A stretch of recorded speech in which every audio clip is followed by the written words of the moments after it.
Arzucuk, ne duyar bu kızcık?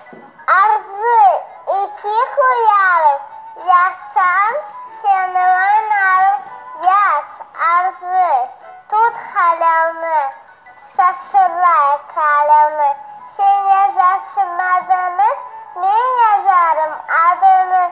Öğrenirek yazmaka, ata resim çizmaka.